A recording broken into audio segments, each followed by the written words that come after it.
Mother Aisha al Adawiya is a giant in our community, widely loved and respected. She serves on the boards of numerous Islamic organizations and serves as a consultant to many interfaith groups. She is the founder of Women in Islam, Inc., which addresses human rights and social justice issues worldwide. She represents Muslim women at United Nations Forum and other conferences across the country. Queen Mother Aisha is a resident scholar at the Schomburg Center for Research in Black Culture, where she provides Islamic input for the preservation of Black religious heritage. Among her many accomplishments, Ms. Al Adawiya is also a guest host and producer on Tahrir on WBAI Pacifica Radio. I present to you Queen Mother Aisha. Takbir! Takbir! Takbir! Because in our community, particularly the African American conscious community, the title of Queen Mother is one that is very revered. There are very few women in the history of the Black American community, certainly here in New York, who have been referred to as Queen Mother, is because there's no one who I can think of, and I've been around a good few years now, who emerging from the Muslim community amongst Black Americans, who's more deserving of the title of Queen Mother than our sister and elder in Islam, Queen Mother Aisha al Adawiya. So again, sister, we are pleased and honored to have you here with us. So our first question for Queen Mother Aisha is, where were you born and where did you grow up? Well, Assalamu alaikum. Wa alaikum assalam. Well, I first want to say thank you for this honor. I can't tell you how humbled I am just by the title alone. And you may see me all over the place. Somebody just asked me about Abu Dhabi, right? But I know where home is, and this is home. So I want to thank you for the honor, and I look forward to this conversation, inshallah. Takbir!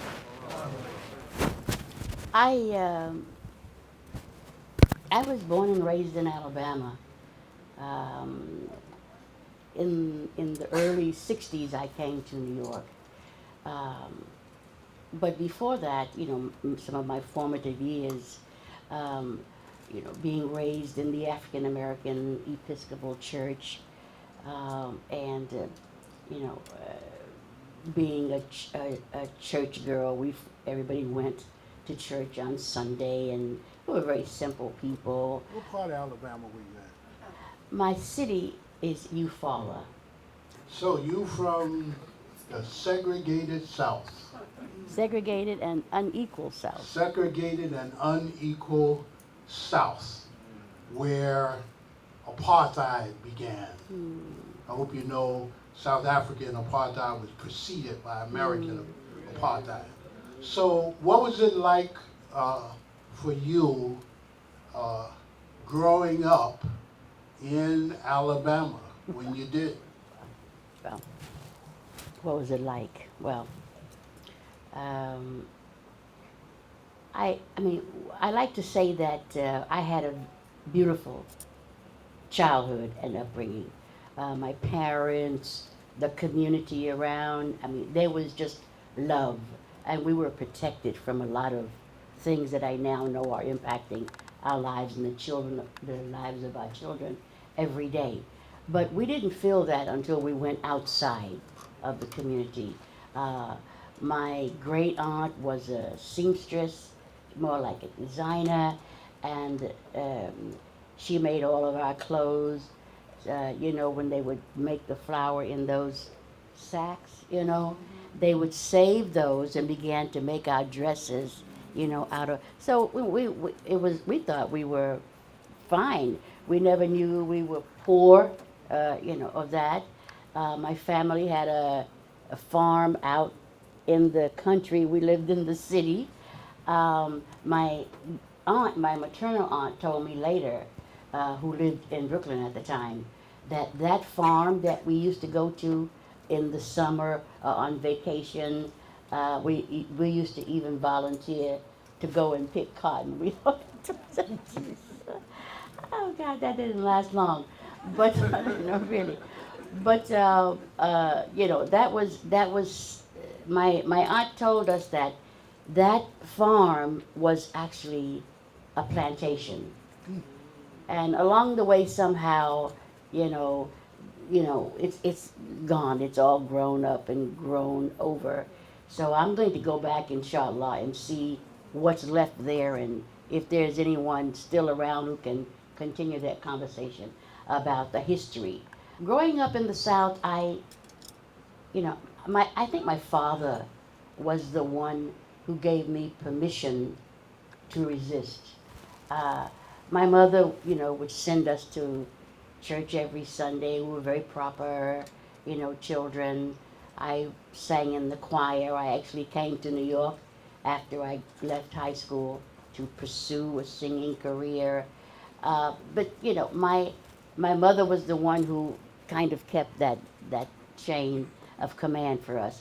My father, on the other hand, was the one who would sit on the porch on Sundays and point out the people that were only showing up on Sunday to be good folks, And he would talk about it, And somehow that gave me permission to resist. And to this day, I think that he kind of opened the door for me to begin to question, because my spirit was already in resistance mode. And my follow-up question is, and you kind of opened the door already, during your upbringing in the South, and of course your growing into adulthood encompassed the resistance against white supremacy and Southern segregation, and the struggle, or the phase of the struggle that began in the South amongst church folk. And we're wondering if that impacted you all at all, if your vivid memories of the South include any that are of a traumatic nature, etc., if you would share that with us. Well, I'll share one story with you. I always saw myself on this spiritual quest, and I do believe that we're all born with our own, kind of trajectory for the future. So I was fortunate that my family never squashed, my resistance. The story that I want to share with you, I must have been maybe 10 years old, and a group of us school kids were going to the movie. And after the movie, in these small southern towns, you have the road. There's no sidewalk per se. So you have the highway, and then you have the person's yard who is next to the highway. There's Were movie theaters segregated back then? Oh yes, oh yes. The movie theater had two levels. White people sat down, and black people were up in the balcony. So as children, of course, we would throw popcorn down and do all kinds of mischievous stuff, right? Not aware of the danger that could pose for us. And I shiver when I think about our parents and how they worried for us. So this particular day, we were walking from the theater, and the woman came out of her house and said, "Don't walk in her yard, get in the street." And whose mouth flies open? Mine, right?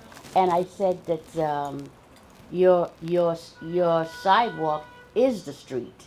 Yeah. So we're walking, we're just children going home, right? Well, that's a no-no. You didn't do that. So she called the police on us. were like 10 years old, yeah.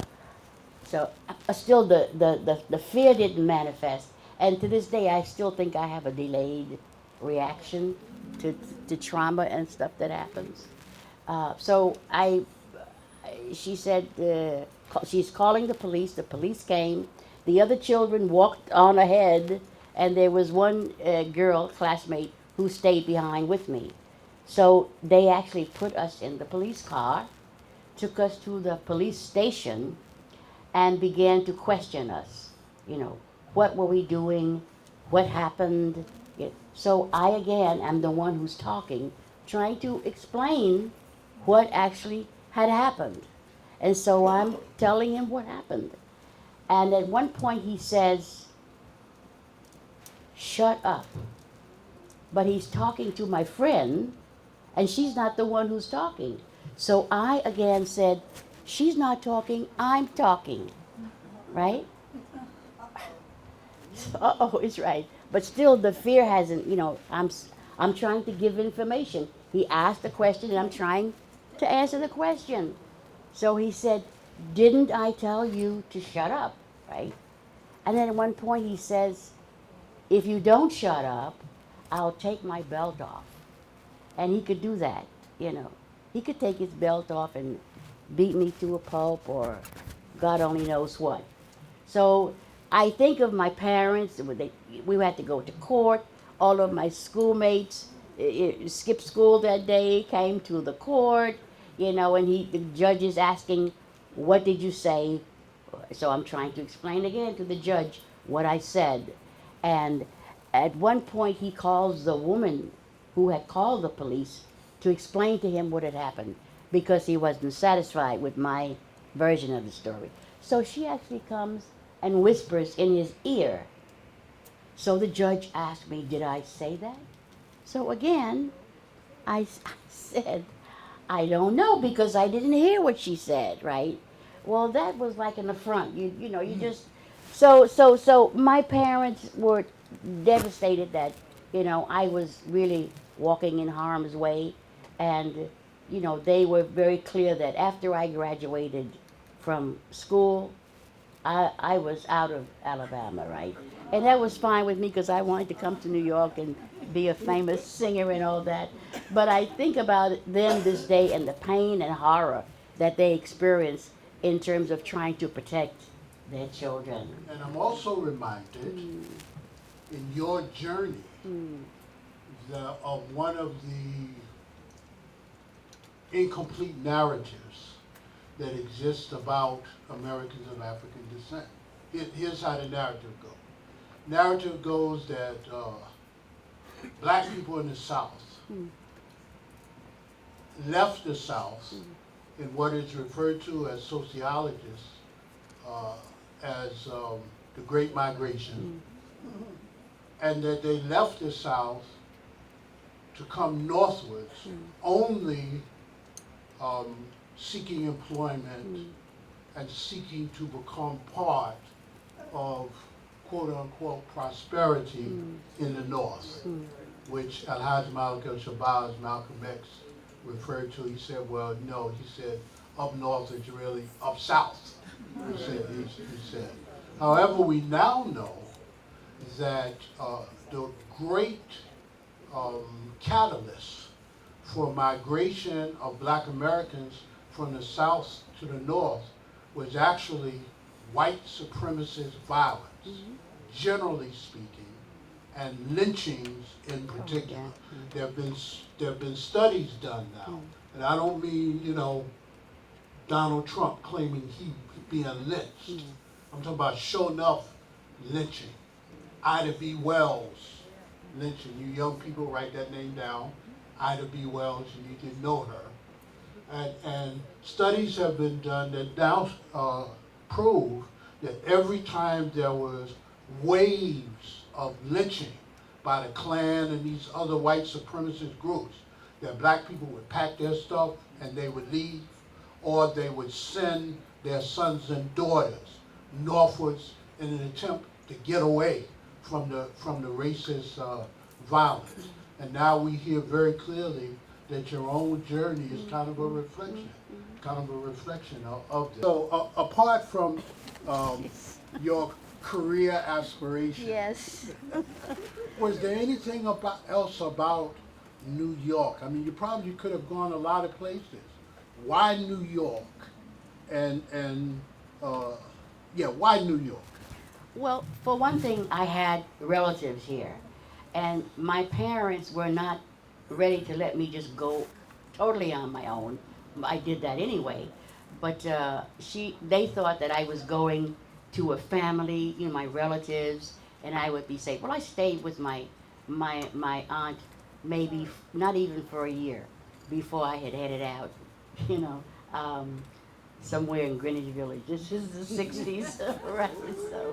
So yeah, yeah. So that's, you know, it was New York, but New York was the place. I mean, we were on a search, you know, to fulfill our spirit, you know, and you know, I always believe that Allah gives us these gifts for a reason.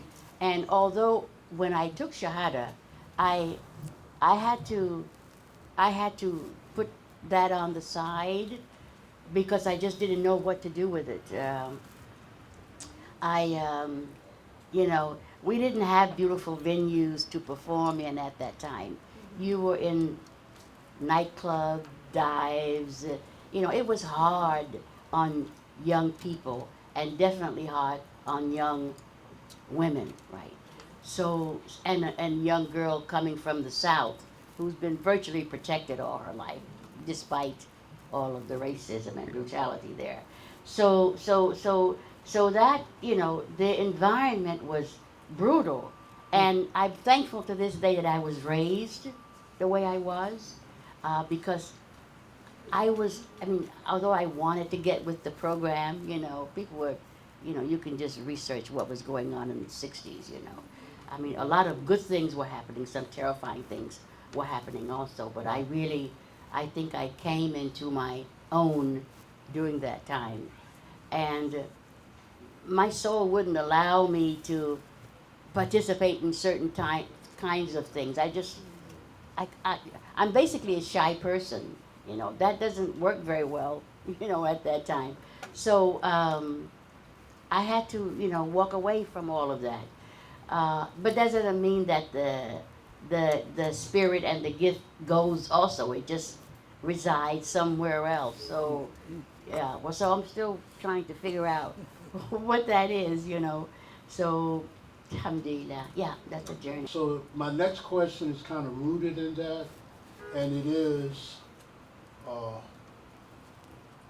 when and how did you first hear or hear of Al-Hajj Malik El Shabazz Malcolm X after you came to New York? Well, well, down in Greenwich Village. As I said, I always, you know, I never saw myself as an intellectual, but so I functioned on my instincts, my intuitions, and if something didn't really feel right, I tended to stay away from that. So in the village, you know, everybody was ripping up everything old in their lives, searching for new identities, searching for new spiritualities, and you know, we were part of that. You know, we were also fighting and raising our voices about social justice issues, but we were also trying to find a way to be whole as spiritual human beings. And so many of my friends, you know, we studied various religions. You know, I studied Buddhism, Hinduism, you know, Islam was one of those, right? And Islam was the one that captured my soul. But in Greenwich Village, again, because, you know, we were seeing ourselves on the revolutionary path, right? And you couldn't talk about anything without talking about Malcolm, and he was just front and center of all of that. Now, one of the things that I'll back up before I was in Greenwich Village, I was in Brooklyn. My aunt was staunch Christian, such a lovely woman in every way. I used to shave my head, you know, and I would wear these Phew, you know, it's like this is 60s, okay. So We're my hearing. oh God, yes.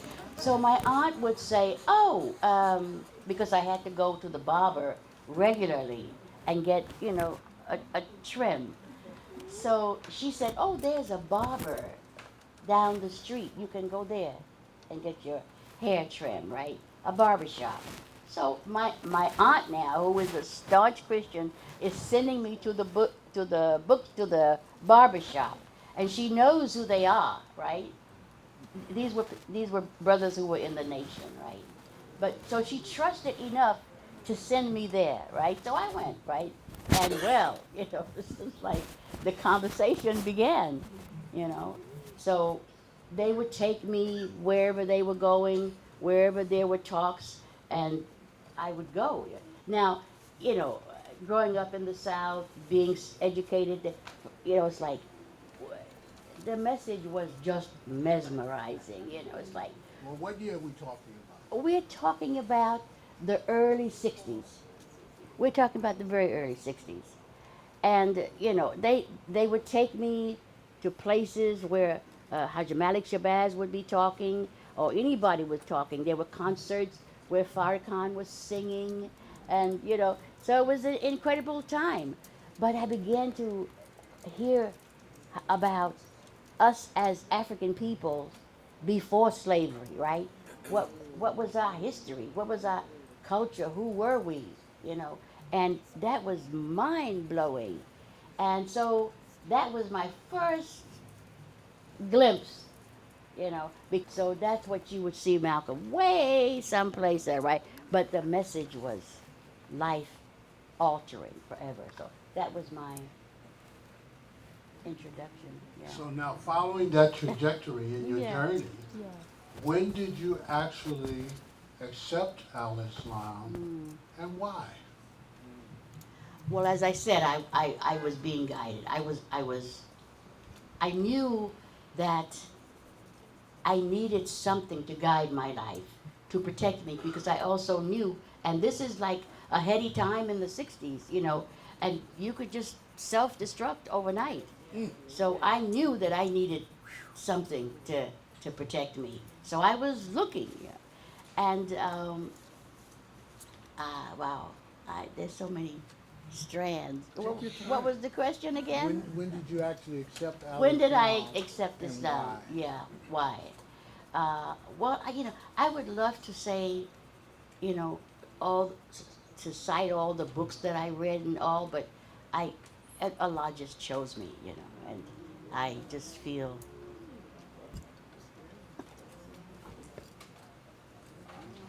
honored, and protected, by being in this religion.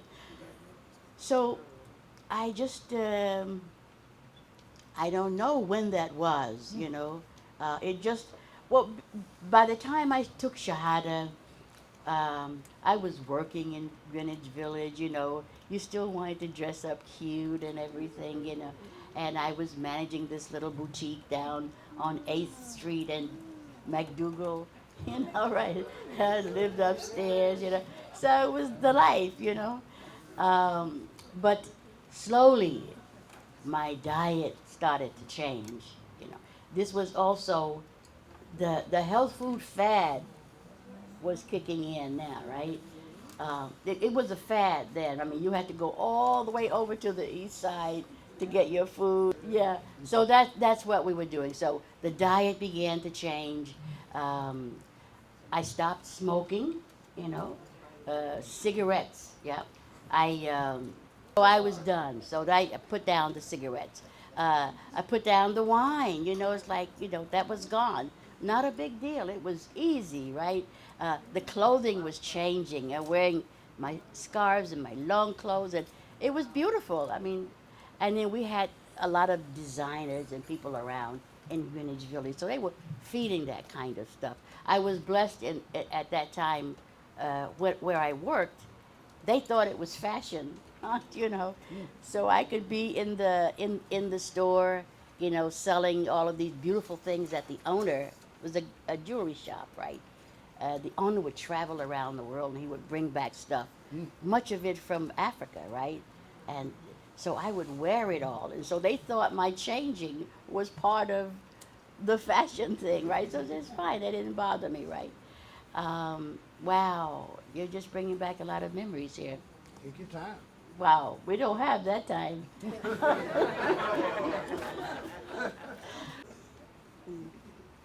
So my next question is, what was the impact of Malcolm X Right. on you? And part one. Part two, what was it like for you on February 21st, 1965, when Malcolm was martyred? Wow. Well, I think I'll start by saying that I always say to myself, and I feel that deeply, that after my exposure to Islam and accepting the Prophet Muhammad, peace be upon him, as my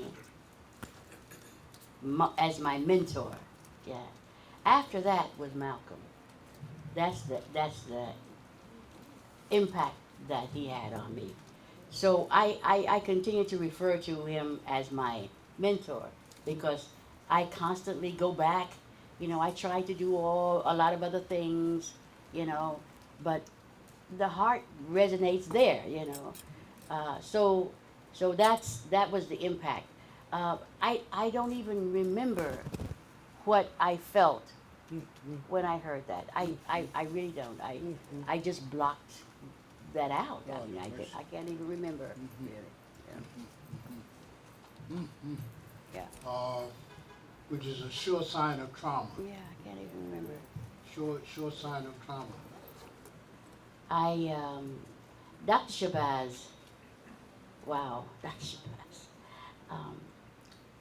When did I meet Dr. Shabazz? That's the question. I think I met her, I know that I met her at the Islamic Center at 72nd Street and Riverside Drive. This is where I took my Shahada, and that's where they all came to. So we would have Islamic classes there, Arabic, history, right? So every Sunday we would meet there. Dr. Shabazz was very methodical, you know, so like she was also going to school and driving up to Massachusetts, but she never missed Sundays to drive her daughters up to the Islamic Center so they could have their Islamic studies there. And she would sit in a restaurant nearby and do her homework for university. So at the Islamic Center, there was a culture. It was like a mini UN. You know, everybody who came from everywhere went to the Islamic Center, you know. So it was a very interesting place and how we got introduced to each other, you know. I remember one day we were doing food for one iftar, and I love collard greens, you know, and you know my gift to the iftar was collard greens, so yeah, it was beautiful, you know, with some kind of vegetable I put in there. So one man came in and he said, "Oh my God, where did you learn to do that like that?" He's looking at the way the greens were cut. You know how we cut the greens, right? Right. So he said, "We do that just like that at home." He was from Nigeria, right? So we're speaking to the African culture that still resides in African people in Alabama, right? So there he was saying, "Wow," you know, he was mesmerized. I was just making collard greens. I love him, right? And one of the things that we would do is when somebody new came into the environment, the first thing they would ask is, "Oh, what brought you to Islam," right? And to this day, I have no idea why I said what I said.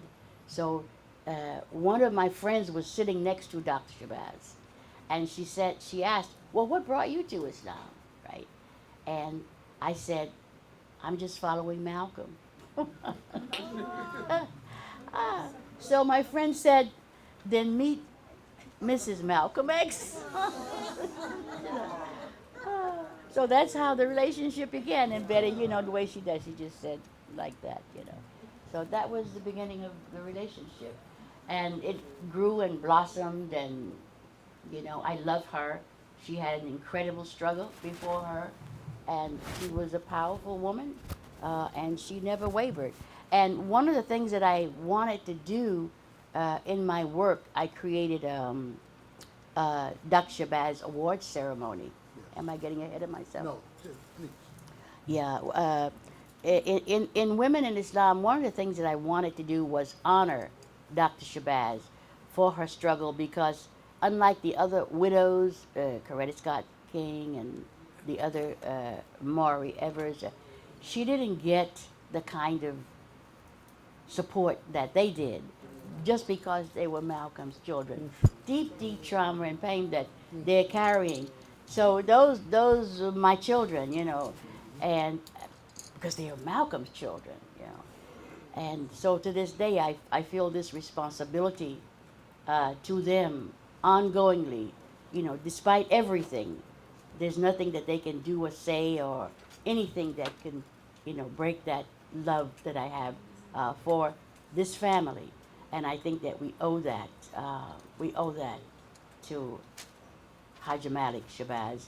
But she was Muslim, and I wanted people to know that she was a Muslim woman. So I created this Dr. Shabazz Award, and we've been doing it we'll be going into now our 17th year, continuously doing a Betty Shabazz Award ceremony, because she deserves that recognition, and I don't want us to forget that through all the trauma and struggles, you know, this was a Muslim woman who fought to be Muslim, because people didn't want this family to be Muslim.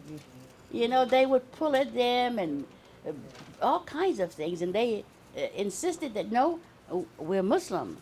And I remember you were involved in that also, when it was time for her to be for the janazah.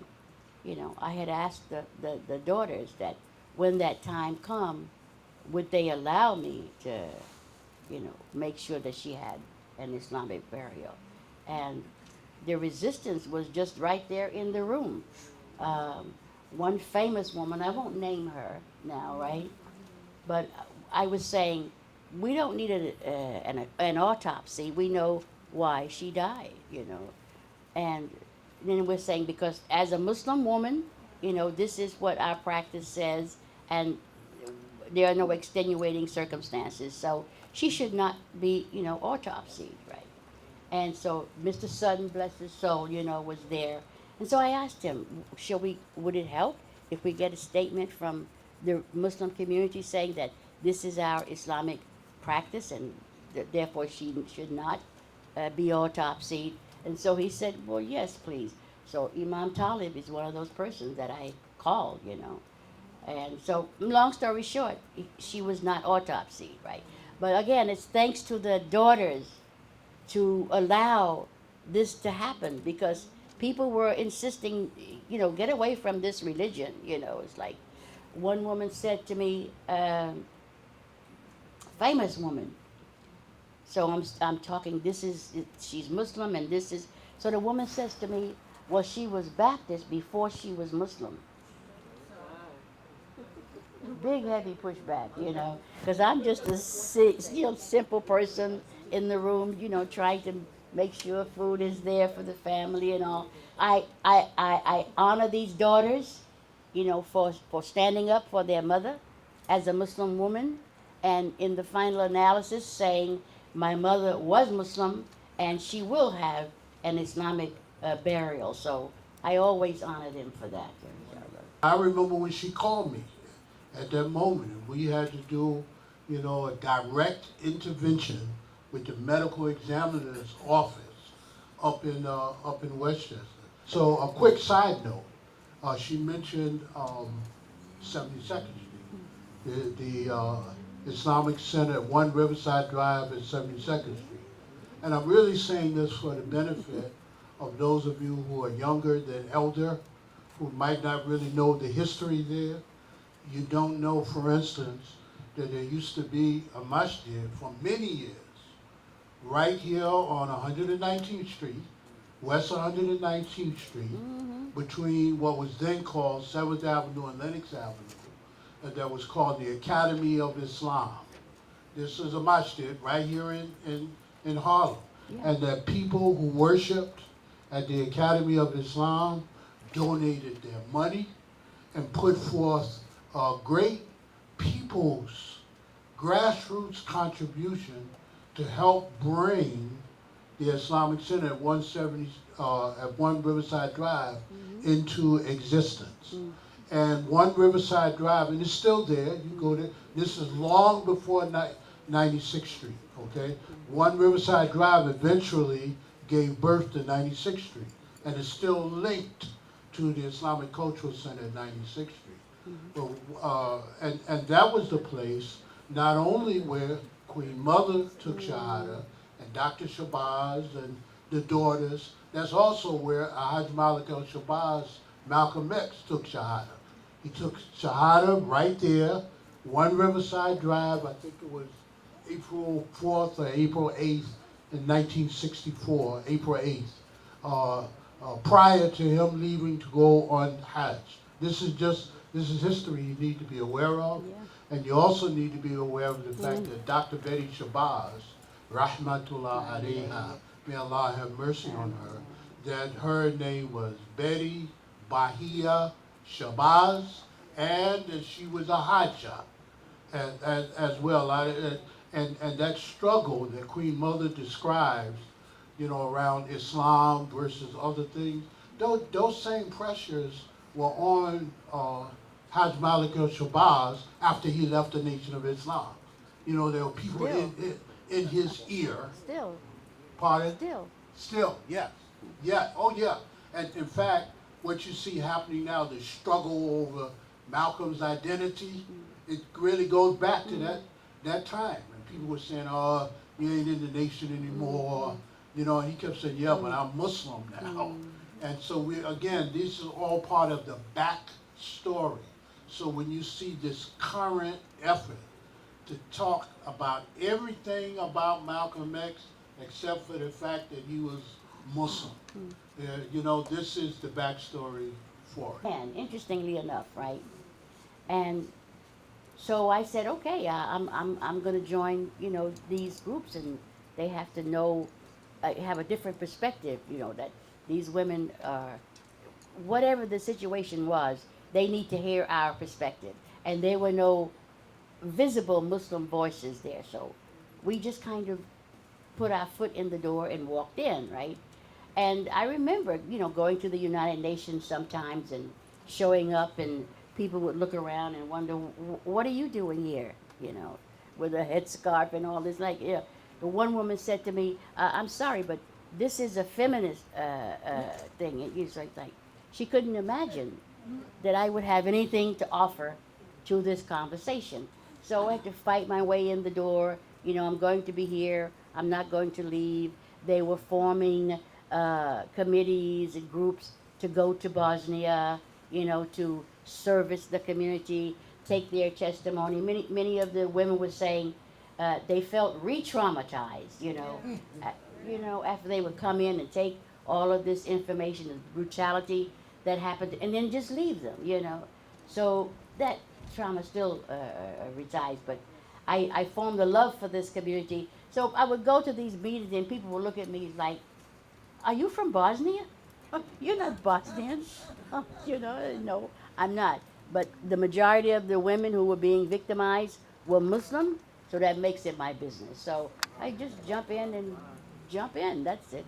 So that was really the impetus for founding Women in Islam. And since then, we've been pretty much crisis-oriented. I'm not proud to say that we're crisis-oriented all the time, but that's where we've landed. And while I'm talking about this, I want to put it out there. I'm 75 years old. Alhamdulillah. But it's time for me to pass the baton. Yeah. So I'm just saying, you know, we need some young Muslim women to come up now and tell me whether or not they value this organization, if they want to woman up and take it, or not. I'll shut it down and we'll do something else, inshallah. But I just want to share that with you. I'm talking. What I'm going to do is I'm going to mention Yeah. an issue, Okay. and I'd like for you to just respond to whatever you hear in whatever way you want, okay? So, you mentioned Bosnian women. So, Global Women's Conference, Beijing, China, I think it was 1995. Okay, go.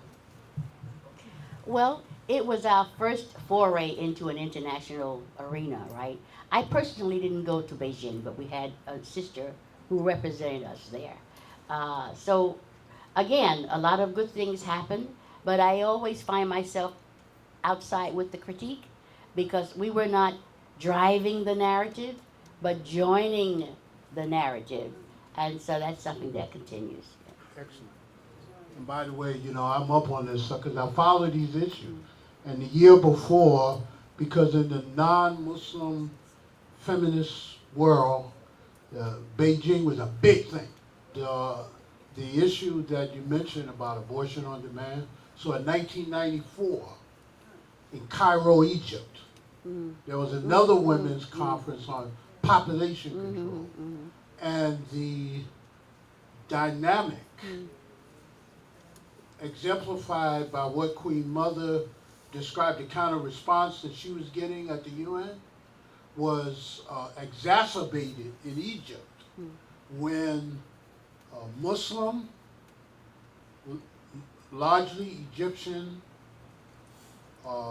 women's rights activists came face to face with these European and American feminist activists and who treated the Muslim women with such disrespect and regard that they actually ended up physically fist fighting in this I remember reading it in the newspaper. Because, these African and Arab women, they're not taking that stuff. What do you mean, colonizer? And I mean to the point where they had to call out security forces. That's how deep it was. Okay. Yeah, let me just comment on that. Yes, please.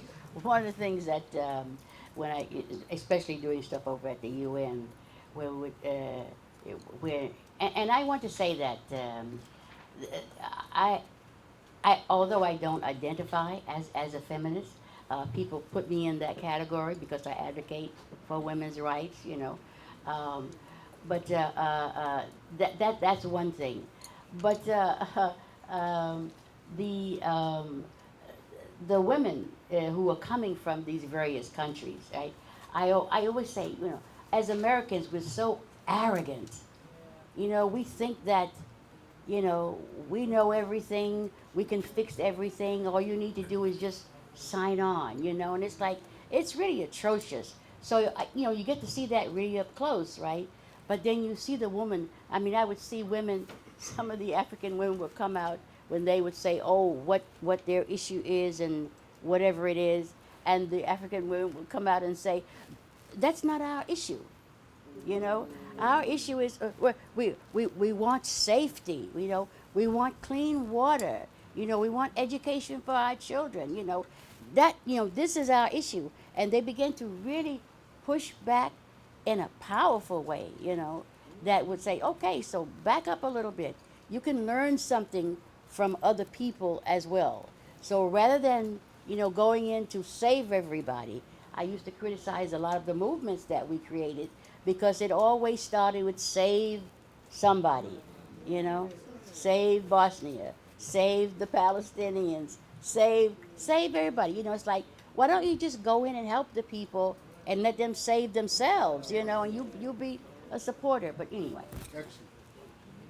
Gender exclusive masjids in America. Wow. Well, it's easy, it's like women are feeling spiritually deprived, and we do need a place to feed our spirits, yeah. And the mosque for me, should be that place. It was that place for us for so many years. So the fact that women are now saying, we are no longer willing to go to the basement, to the closet, to the attic, or not just show up at all, that we're just not going to go, you know. And so we said, well, no, that's not, we have to go, you know, because when the women don't go, despite what the feminist movement says, when the women don't show up, their children don't show up, right? And there goes your community. All of those buildings, those opulent structures that you built, you're going to be selling them back to the people that you bought them from. If you don't open up these doors, tear down these walls, and let the light in, inshallah. So that's I can talk forever about that, but What is it, and we're down to our last three questions now. I want you to speak specifically to Muslim men in America. And what is it, in your view, as our Queen Mother, as an elder, what is it that needs to be changed in our thinking or behavior in relation to our women? well, I start by saying that I love our community, and our brothers are certainly included in that. But I make a special effort to speak to our brothers to let them know that I do love them. And we as a community we love our men, you know. We love strong men. I like to say that a lot, you know. We want our men to be strong, but we also want them to be strong enough to cry, you know. That's just, and don't be afraid of strong Muslim women, you know. I mean, because Imam Zayd was here the other week, and he was here. So I remember having this conference. I used to go to every conference and plead with them, beg with them, just say something about the women, right? That was the reason that I went, just to raise that issue. So we have a lot of work to do, but our brothers should know that the women are here, and we are the ones who are raising the nation. I mean, we are raising a lot of other things, but we are the ones who are raising the nation, you know. And we have to understand that the woman in the community has to be, she has to be something special. She has to be something unique, and so special that you protect that for her. You provide the best environment for her. You provide the best for her because she's bringing her children along with her. And you want to inculcate love in the hearts of our children. And the children watch the treatment of their mothers. And if we don't give that willingly and lovingly, consciously and unconsciously, to the women, the children see that and they begin to pick that up and they perpetuate this. So it's a zero-sum game, and we can't afford it any longer. I mean, we're in a time now where we have to pay special attention to the women and the family, because the women and the family are the most vulnerable. You know, they're the most vulnerable. Once I said that people were asking about women and the mosque, and I think I focus on the mosque. I know that there are third spaces and women. You can do that if you like, but I'm not willing to give up the mosque. I want the mosque, you know, and I want us to fight for the mosque, even if it's painful and it's traumatic often to walk into a mosque where you've been out in the world powering everybody's organization and their institution, and when you walk into your own spiritual house, you're relegated to non-citizenship.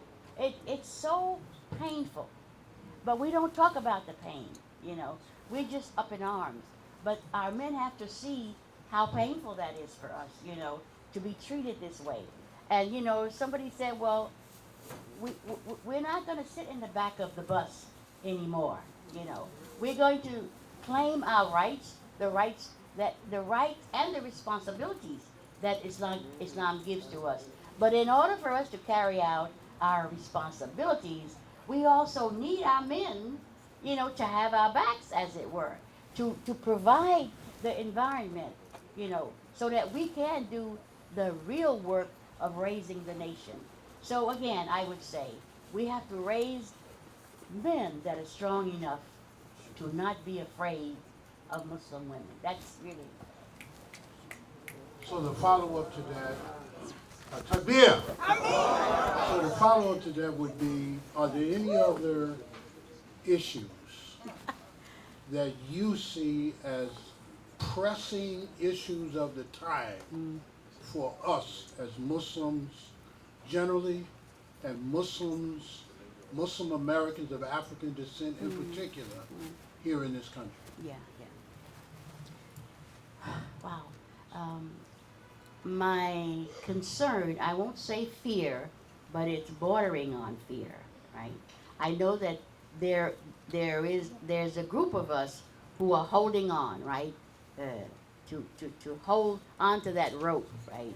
But my concern is that the secularization of Islam in this country in particular, it's global, but we have to pay attention what's happening with us at home. Yes.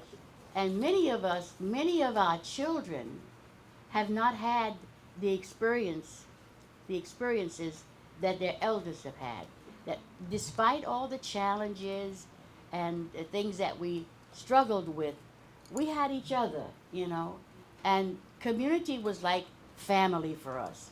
We supported each other. If we didn't have the institutions that we needed, we created them for ourselves, you know. We didn't just stand back and complain. We knew what the terrain was, so we were builders, you know. So we have to get back to that, and we have to understand that walking away is not an option, you know. I mean, our futures are at stake here, and certainly our children's futures are at stake. So knowledge is important. Beneficial knowledge is critical. We have to learn what our religion really is. Yes. We have to really learn what is our religion. And then my husband used to say, face the challenges boldly. Just stand up like Ms. Reagan said, and just say no, right? And then get work building whatever we need and show up wherever you want to show up as a free person in society. You don't need to ask permission to do any of it. You don't have to ask permission to do good work, you know. So, yeah, I try not to sound too radical because I don't know. I mean, I want the younger generation to feel comfortable walking into this space, but at the same time, we as elders have to prepare the younger generation to take the mantle. And it's not a cakewalk. It's a struggle, you know. There's much beauty along the way, but we're going to have to fight, you know, for our liberation. And I think also the arts are going to be very critical here, you know. You know, there was a time when art fed our movements, and we have to bring that back, you know, inshallah. So Allah, Islam talks about beauty constantly, you know. So we have to again relearn or unlearn some things, and bring back the arts, you know, and let it speak truth to power and energize us and inspire us to take the next steps. And ultimately, Allah is our protection and our guide, and we should fear no other, inshallah. So I think that's a wonderful closing message on our discussion. But make no mistake about it, we are in crisis mode. Anytime we can just, well, you know what's going on. I don't have to. This is the MIB community. You know what's going on. So it's time now. If not now, when? Don't hold back. Just step up. If you have an idea, or question, or whatever, you can approach Imam Talib, you know, and say, look, this needs to be done, and then make sure you are ready to volunteer, Yes, ma'am. you know, because you can't just throw stuff at people and then walk away. But be prepared to work and to be, I don't know, I mean, I feel so strongly about the time that we're living in, and the word militancy doesn't even cover Lord, mercy. what it is that we are dealing with now. So Allah is our protector, and we pray that Allah will guide us, continue to give us what we need in order to rise to the occasion of being viable Muslims in this part of the world, so that we can not only inspire ourselves, our families, and our communities, but we can be a global mercy as well. Ameen. So it's on us, brothers and sisters. It's really on us. We've done everything.